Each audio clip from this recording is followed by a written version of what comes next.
in today's globalizing society, you might be an American leading a team in Thailand.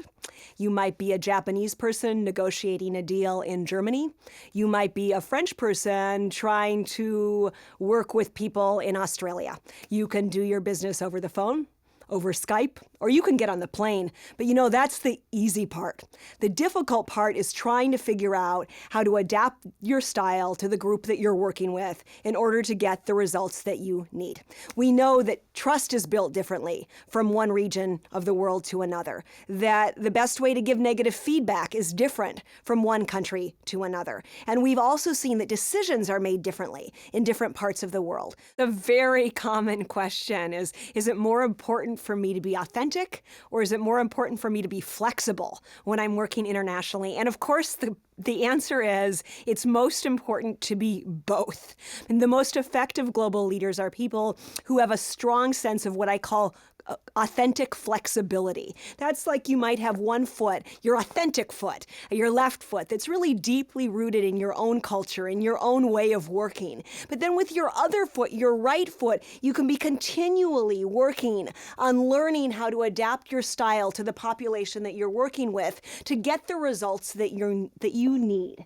Then you have a choice. You might choose, in this situation, I'm going to adapt my style to the way that they work in order to get the best results. And in the next situation, I'm going to do it my way. I'm going to explain what I'm doing, and I'm going to ask them to adapt to me. The problem with people who don't work on their right foot is that they're stuck. They don't have a choice. And I actually think that this is the definition of global leadership. Someone who has both their clear sense of their authentic way of working, but is also flexible enough to adapt to the environment that they're working with. Let me give you an example. I worked with a Dutch brewing company a while ago. In the Netherlands, children learn from a very young age that the authority figure is really just a facilitator among equals.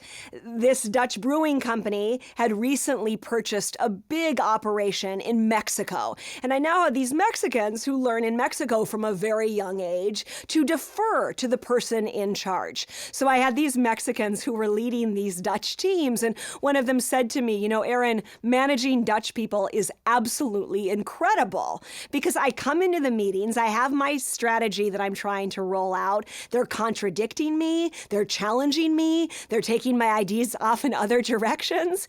He said, sometimes I just want to get down on my knees and plead with them. Please don't forget that I'm the boss. So this is really challenging in today's global society because it's no longer enough to know how to manage the Dutch way or the Mexican way or the American way or the Chinese way. We need to be flexible enough to adapt our leadership style to the population that we're working with in order to meet our objectives.